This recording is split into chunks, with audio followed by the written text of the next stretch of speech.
Welcome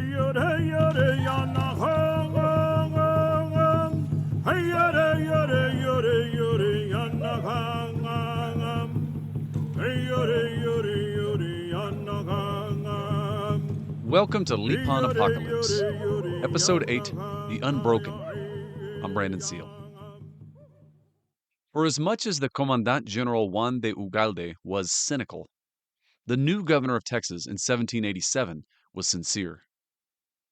Governor Rafael Martinez Pacheco had personal experience with the Lipanes. He'd been a young officer in 1757, stationed at the Presidio of San Saba, and was around for all of the drama that followed. None of which, it seems, had led him to view the Lipanes uncharitably. If anything, he thought his past experience helped him to understand these mysterious but undeniably powerful people. The first thing he did when he took office as Texas governor in 1787 was increase the amount of the annual Lipan rent payments. He actually came out of his own pocket to do this, to the tune of an additional 6,000 pesos. He then went ahead and entered into a peace treaty with local Lipanes, ignoring the official Spanish policy of the time that prohibited peace with the Apaches. Within 2 years, however, this governor would be murdering 5 Lipan captains in his own house and justifying it, quote, because the Lipanes themselves have created the excuse the time is right to accomplish their extermination, since they have squandered such a good opportunity to settle in towns or missions in order to preserve their lives, end quote. How could things have gone so wrong so quickly, especially for someone who seemed to be so favorably disposed toward the Lipanes? The previous Texas governor had written at one point about the Lipanes that, quote, the Indian was an incomprehensible being, end quote. And by the end of his term, Governor Martinez Pacheco probably would have said the same thing. And yet the Lipanes surely felt the same way about their Spanish counterparts. The history of Spanish-Lipan interactions is a repeated and tragic cycle of both the Spanish and the Lipanes taking tentative steps toward trusting each other, and then having that trust badly repaid. In large part, this seems to be because the Lipanes refused to play the role that even sympathetic governors, like Martinez Pacheco, had in mind for them. True, the Spanish aspired to the incorporation of all native peoples into their empire, in contrast to the Anglo-American model that really had no place for natives. But the Spanish Empire was not an empire of equals, and the language they used toward their native subjects reveals as much. Indian communities were reducidos, sometidos, tributarios. They were reduced, subjugated, or tribute-paying. And the Apaches obviously were none of these. Uncomfortably, in fact, for Spanish administrators, they were the ones paying tribute to their Lipan Apache neighbors, though by calling the tribute gifts, they assuaged their egos a bit on this count. And yet by refusing to submit to these Spanish colonial categories, the Lipanes essentially left themselves outside the protection of the law. They became indios bárbaros on a frontier, quote, sin ley, sin fe, and sin rey, end quote. You can see, though, why a society that still commanded the very profitable Texas Plains trade, and which was heir to a cultural tradition rich enough to predict once every 3 centuries eclipses, would see little reason to yield before a lumbering European imperial power that seemed chronically incapable of keeping its promises. The failed councils between Commandant General Ugalde and the great Lipan captain Picaxande in the previous episode only confirmed this. Commandant General Ugalde, you might recall, had first been exposed to Lipanes in his stint as governor of Coahuila a decade prior, and they'd made a fool out of him, so much so that he'd been removed as governor. Well, he was back now on the Coahuila-Texan frontier, entirely unreformed in his views toward Apaches, and on a bit of a mission to restore his reputation. Which meant that this time, he would make war on all Apaches, he declared, even those that he found north of the Rio Grande, north of the line established in 1772 as the line between Spanish and Apache worlds. He had used his meetings with Captain Picaxande only to secure the pretext that he needed to launch a war against him, namely the presence of Spanish-branded horses and mescalero captains in Picaxande's camp, neither of which should have been that surprising, but they served as his justification for imprisoning the mescalero captains that he had invited to a council under a banner of truce in March of 1789. The violation of this truce led Captain Picaxande to break off discussions with Ugalde and abandon the pretense of peace. The great Lipan captain and at least 2,000 of his followers pulled back up into the Texas Hill Country to link up with other Lipanes there. Ugalde pursued and began coordinating with Comanches and Caddoan-speaking Wichitas in Texas to attempt to reassemble the old Norteño alliance and exterminate the Lipanes once and for all. And this was the moment when those 5 Lipan captains called upon the new Texas governor at the so-called Spanish governor's palace in San Antonio to invoke the protections of the peace treaty that he had negotiated with them in 1787. And yet, Governor Martinez Pacheco had been thoroughly reprimanded by Ugalde for this 1787 peace treaty, and the 5 Lipan captains who came to San Antonio in December 1789 must have noted his comparative coldness toward them when they knocked on his door. The governor invited them in. Then he closed the doors and stepped outside, and came back in with a troop of soldiers and opened fire. A melee ensued. The walls of the Spanish governor's palace were, quote, covered in blood as though 5 bulls had been slaughtered. The bed, the walls, the chairs, and the tables were bloody, end quote. In the end, the 5 Lipan emissaries of peace lay dead. That same month, coordinated attacks on the Lipanes in their hill country refuge began in earnest. Caddoan-speaking Wichitas hit them first, and although the Lipanes fought them off, rumors of more attacks to follow led the Lipanes to seek refuge further south, down in the Sabinal River Valley, where Commandant General Ugalde was waiting for them. On January 9th, 1790, Ugalde, with 200 Comanche auxiliaries, surprised the Lipan army in the Battle of the Arroyo de la Soledad, just north of the modern-day town of Uvalde, which actually takes its name from the anglicization of Ugalde's name. It doesn't seem like Picaxande was present at this battle, but it does seem as though the Lipanes involved were part of his alliance. It was a vicious fight that went on for hours, despite the Lipanes being outnumbered and caught off guard. 2 Lipan captains fell in the fighting, as well as 59 warriors. 800 horses and an uncounted number of women and children fell into their enemies' hands as well. And this is where I declared the Lipanes a broken nation back in Season 1 of this podcast. The Lipanes must hold the distinction of being the Native Americans declared extinct most frequently and most falsely. It's a testament to their resiliency, but also to their enemies' wishful thinking. The Lipanes, however, would continue to disappoint their eulogists. As they had at every other instance, they bounced back from defeat and unleashed an Apache whirlwind on their enemies, raiding deep into Spanish territory. March 7th, 1790, saw the beginning of a 3-month-long series of attacks on the South Texas Villas del Norte, from Laredo all the way down to Revilla, that would result in 29 dead, including the maternal grandfather of Antonio Zapata from Season 4 of this podcast.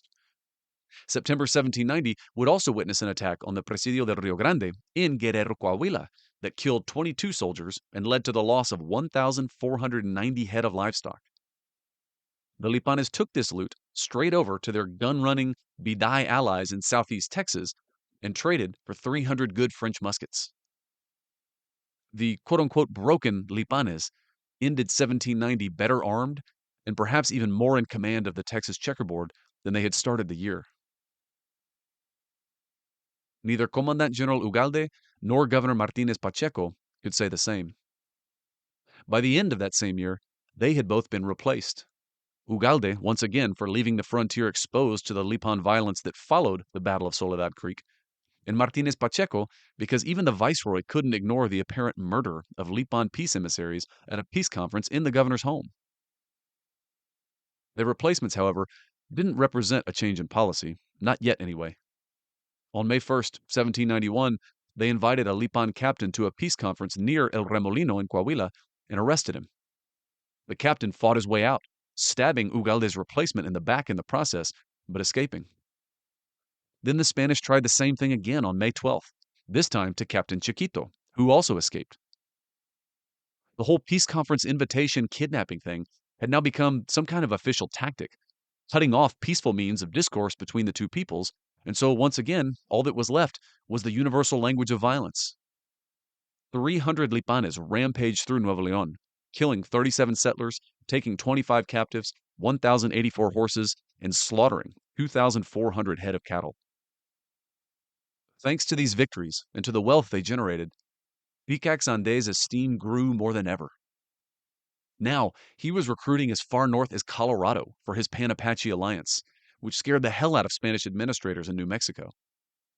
He might also be the same captain referred to as Pascuale in Spanish records in Zacatecas from the same period, which would make Picacsande's domain larger than maybe any other Native American in the colonial period, but also highlights how the extent of Lipan power often gets underappreciated in the English language literature because at least half of their cultural life occurred south of the Rio Grande. Lipanes still constituted the largest constituency in Picacsande's growing alliance, even as it now numbered perhaps as many as 5,000 men of fighting age. The Spanish would never know for sure, because Picacsande was a master of keeping himself and his alliance off stage as much as possible. But finally, after 2 decades of quote-unquote continuous war against the Lipanes, it had become obvious to Spanish administrators that, quote, the kind of Indian who infests these regions cannot be exterminated or reduced with a decisive blow, end quote. But more, the Spanish were even coming to question the justice of their earlier policy. One observer in the early 1790s wrote, quote, it has been and continues to be our absurd and foolish belief that Apaches are impossible to force into peace and the customs of a rational life.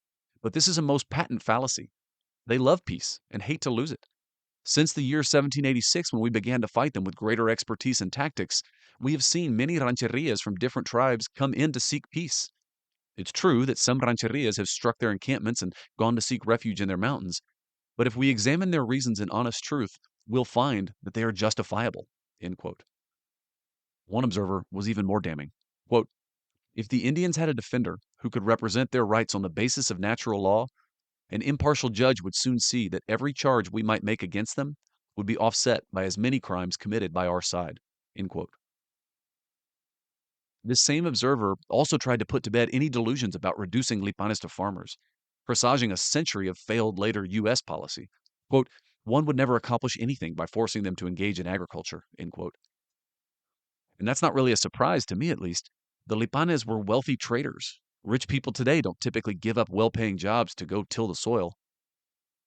It also didn't help that the Comanches had not proven to be particularly effective or even faithful allies against the Lipanes. Quote, the Comanches found it difficult to pursue Apaches in their own country, even with tracks. The resourceful Apaches dug for water with sticks and used gourds to scoop it out for their horses. The Comanches refused to enter those places because they would lose horses with little certainty of gain, end quote. Also, the Comanches had finally been hit by several waves of European diseases, reducing their earlier demographic advantage, though even now they still probably outnumbered Lipanes 3-1. But the Lipanes too were better armed now, and more united than ever under Picacsande, and there are stories of Apache victories in 1791 over 1,000-man strong Comanche armies, which further reduced Comanche enthusiasm for an anti-Apache alliance with the Spanish. And now that the Spanish had gotten to know the Comanches a bit better, they began to suspect that the Comanches might be the more difficult of the two Great Plains peoples. The Comanches, they realized, quote, are at peace with no other nation but Spain, and carry on a ceaseless war with all their neighbors, end quote. Many of the Comanche superlatives fade a little bit too, once you appreciate that they never had to face the Spanish at full strength. The Apaches, and the Lipan Apaches specifically, had done so for the last 20 years. Well, for the last 2 centuries for that matter. And by the 1790s, they had won. Spanish administrators changed course, explicitly adopting a new, if not desperate even, policy of peace with the Apaches. Quote, a bad peace with all the Indian nations who may ask for it will be more beneficial to us than the efforts of a good war, end quote. The Spanish were admitting that without a monopoly on horses and gunpowder, in Texas at least, quote, the Indians have the advantage, end quote. Going forward, the Spanish would buy peace from the Apaches at any price. They would start paying them for livestock they returned, even branded livestock, i.e., suspected stolen livestock. Also, quote, certain trifling defects, end quote, of Lipan compliance with treaties would be ignored, removing the discretion sometimes used by colonial administrators to perpetuate cycles of frontier violence. Enslaving and the deportation of Apache war captives to far-off locations would cease entirely. Cuban administrators had actually been begging royal authorities to stop sending them Apache prisoners because they kept inciting uprisings there. Ugalde's successor as Commandant General of the interior provinces led the way by forgiving getting literally stabbed in the back by the Lipan captain that he'd been admittedly trying to unlawfully arrest, and going forward, quote, required his officers to learn as much as possible of Apache customs and expected all members of the presidial companies to learn the Apache language. He wanted Apache friendship fostered in every practicable way, through consistently courteous, patient, fair treatment at every level, through frequent conferences of Spanish officers with Apache leaders, through the officers' cultivation of personal friendship with Apache individuals, and through extended visits to Apache camps by competent, trustworthy interpreters. End quote. This was a major change of policy, and it's a reminder of the strength of the Spanish imperial system, that it could see the need for such a radical change and effect it in a fairly short time. In 1793, San Antonio signed an officially sanctioned peace treaty this time with the nearest Lipan captains, most notably with Captain Chiquito, the son of that captain who had first arranged the San Saba mission and who had all but committed his people to a symbiotic relationship with the Spanish trade colony of San Antonio, and who'd been trying to reestablish peace for the last decade despite Spanish attempts to arrest him. Under the terms of the 1793 treaty, annual payments to the Lipanes increased, though there were certain Lipan concessions as well. They would start to brand their own cattle, and they would release certain Spanish captives. Laredo then entered into their own separate treaty with the Lipanes in 1799, again with the increasingly influential Captain Chiquito in attendance. In 1798, the province of Nueva Vizcaya bought peace with the Lipanes, and Nuevo León and Nuevo Santander did the same in 1799. The Spanish tended to refer to these treaties as articles of capitulation, which actually works even better in English than in Spanish to capture the power dynamic underpinning these treaties. Because in many ways, they were total capitulations to Lipan demands. Under the terms of these treaties, Lipanes would have rights to trade at presidios, and they would have unlimited rights to the unbranded horses of the Texas plains, which they believed by right had been created for them anyway. And these two were probably their most important geopolitical objectives throughout the colonial period.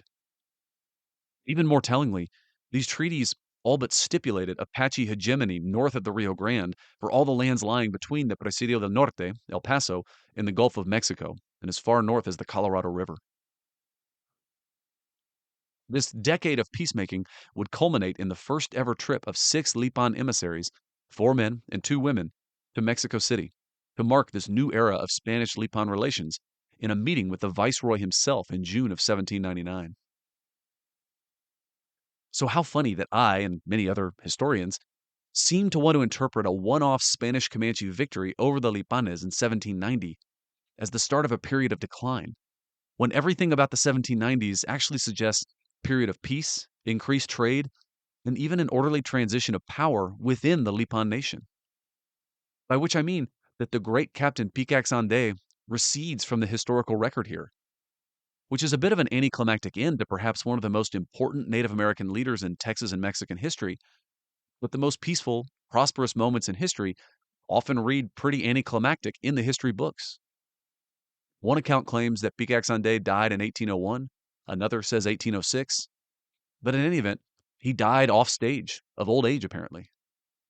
Which is an appealing idea in an epic defined by so much violence that the greatest native captain of the period might have died quietly in his bed after passing the reins of power to the next generation of Lipan captains like Chiquito and Pocarropa and Flaco and others.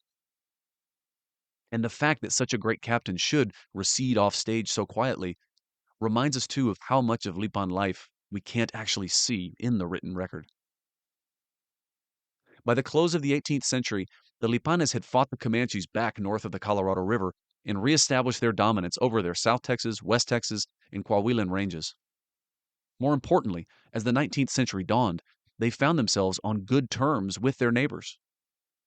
The Spanish governor in 1800 wrote of the Lipanes as people of quote-unquote good faith, and that they were Spain's preferred partners in Texas once again, especially after Spanish presidials accidentally killed the son of a Comanche captain in 1801, rupturing for good the fragile Spanish-Comanche peace of 1785.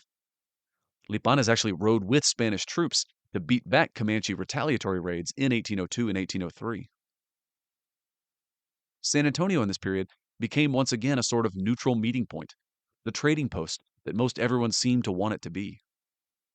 A representative 2-month period in 1798 saw 183 Lipanes, 169 Comanches, 68 Caddoans, 21 Bidai, and 14 Tonkawas come to town to trade.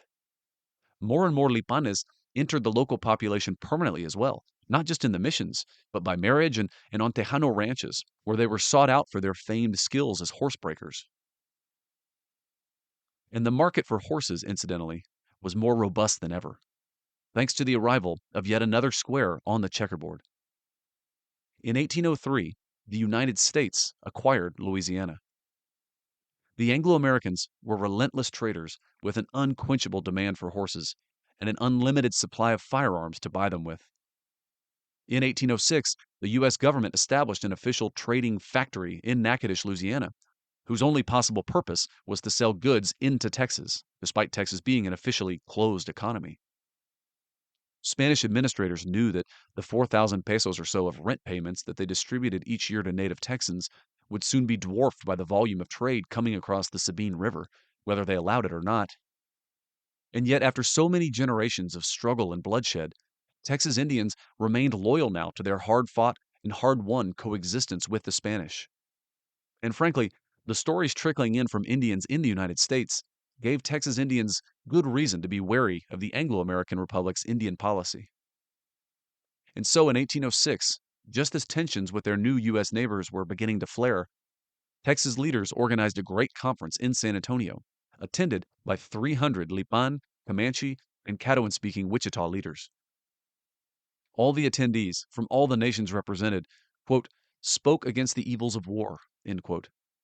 Their speeches left the young Spanish scribe of the conference, quote, impressed and aware of the injustice that is done to the Indians in considering them nothing but savages, end quote. Together, the Spanish, the Lipanes, the Comanches, and the Wichitas planned a response to the Anglo-American threat. First, they defined clear spheres of influence, the Lipanes in the west and the south, the Comanches to the northwest, and the Caddoans to the east. And all the tribes swore each other to peace. The Comanches even sent troops to accompany a Spanish expedition sent to the Sabine as a show of force against these newcomer Anglo-Americans. And yet a dollar is a cynical thing. By 1820, that U.S. trade factory in Natchitoches was selling $90,000 a year worth of goods into Texas and buying probably a similar amount from Texas Indians. It was the first phase of a process that would reorient the Texas economy to the east and away from the Great Plains. For the time being, however, it was just an economic boon to everyone it touched, not least of which for the Lipan Apaches.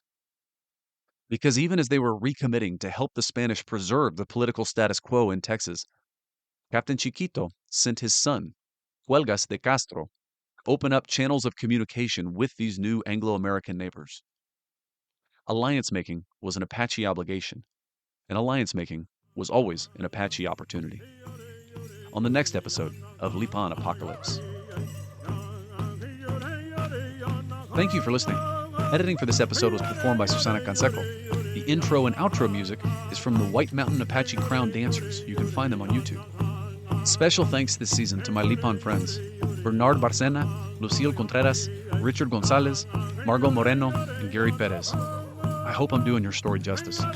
And make sure to check out Lucille's Texas Tribal Buffalo Project online and fill out her Texas Indigenous Data Sovereignty Study. For more information about the Lipan Apaches, check out the books by Thomas Britton, Jose Medina Gonzalez Davila, Nancy McGowan Minor, and Sherry Robinson. Also, check out the doctoral thesis of Enrique Maestas and the Texas Observer article by Dylan Bedour. Lastly, go to Gorka Alonso's website, apacheria.es. For more information on my other projects, you can go to brandonseale.com.